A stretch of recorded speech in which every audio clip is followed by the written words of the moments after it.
Aujourd'hui, quatrième dimanche du temps de Pâques, c'est le dimanche du bon pasteur.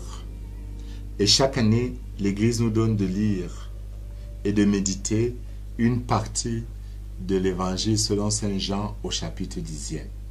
Accompagné pour cette année-ci du livre des Actes des Apôtres au chapitre 14, qui nous montre le travail missionnaire d'autres pasteurs, notamment Paul et Barnabé, ainsi qu'une belle vision du livre de l'Apocalypse au chapitre 7, où Jean voit cette multitude, cette foule de toutes nations, tribus, peuples, langues et nations qui se tiennent devant l'agneau et qui adorent l'agneau, ceux-là qui ont lavé, nous dit Saint Jean, leur habit dans le sang de l'agneau. Mais revenons à ce dimanche du bon pasteur en voyant quelques figures, quelques traits essentiels de ce chapitre 10, des versets 27 et 30.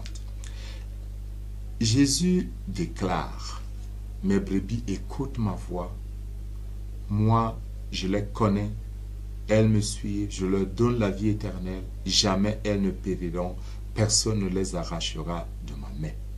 Mon Père qui me les a donnés est plus grand que tout, et personne ne peut les arracher de la main du Père.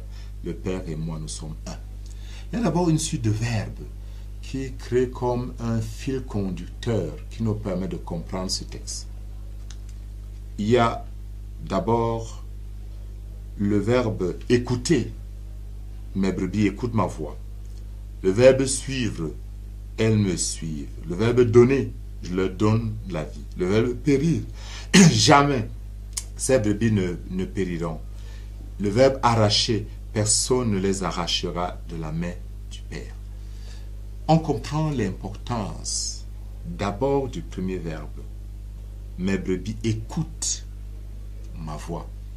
C'est un verbe qui est d'une importance capitale.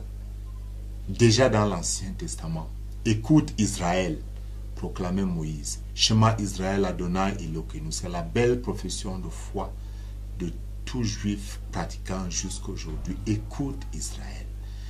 Et même quand on demande à Jésus quel est le plus grand commandement, il commence toujours par cette profession du Deutéronome au chapitre 7.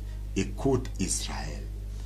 Donc ça place le chrétien comme fondamentalement un être qui écoute. Et Marie, la sœur de Marthe, était effectivement assise aux pieds de Jésus pour écouter. Et Jésus dit: qui est mon ami? C'est celui qui écoute ma parole et la met en pratique. Et pour redire encore un mot dans l'Ancien Testament, Dieu qui disait toujours: si Israël m'écoutait. Et dans le psaume responsorial que nous lisons chaque matin: si aujourd'hui tu entends sa voix, ne ferme pas ton cœur. C'est donc cet être humain qui entre dans l'intimité de Dieu foncièrement par l'écoute.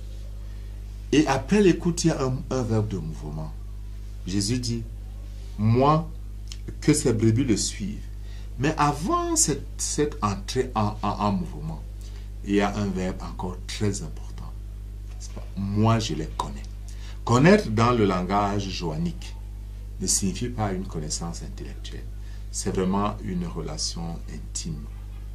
Et même déjà dans l'Ancien Testament, on dit: Adam connut sa femme, Abraham connut Ève.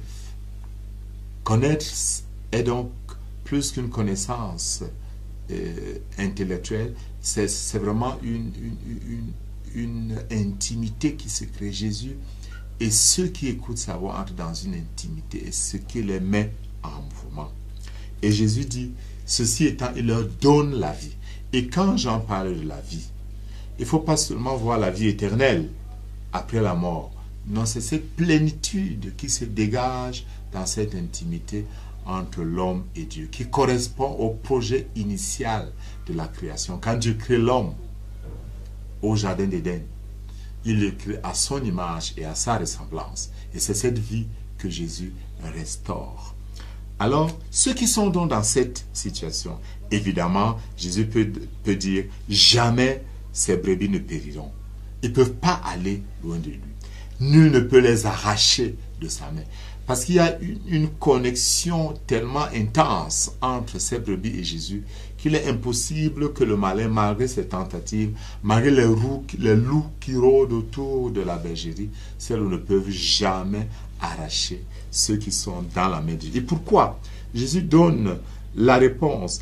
Il dit, parce que le Père qui me les a donnés, qui les a mis dans ma main, est plus fort que tout. Et rien, personne ne peut rien arracher de la main du Père. Montrant aussi sa relation intime, unitive avec le Père. Il conclut en réalité, le Père et moi, nous sommes un. Et dans cette unité, nous aussi, nous sommes plongés. Avec Jésus, nous sommes plongés dans la Trinité. Que c'est beau de se savoir pris dans ce flux de relations, d'amour entre le Père et le Fils dans l'Esprit, et d'être nous-mêmes portés par cet amour. C'est ce que Jésus révèle aujourd'hui. Et tous ceux qui sont dans cette tendance sont de toute langue, de toute nation. Ils sont des milliers, ils sont nombreux. Et je sais que vous faites partie de cela. Puisse Dieu vous donner aujourd'hui la grâce de grandir dans cette écoute de Dieu par la lectio divina, dans cette connaissance de Jésus dans l'Eucharistie, et de savoir que vous êtes dans sa main et que vous ne pouvez pas périr. Ni la mort, ni la vie, ni présent, ni avenir, rien ne peut vous empêcher. Que Dieu bénisse à ce jour.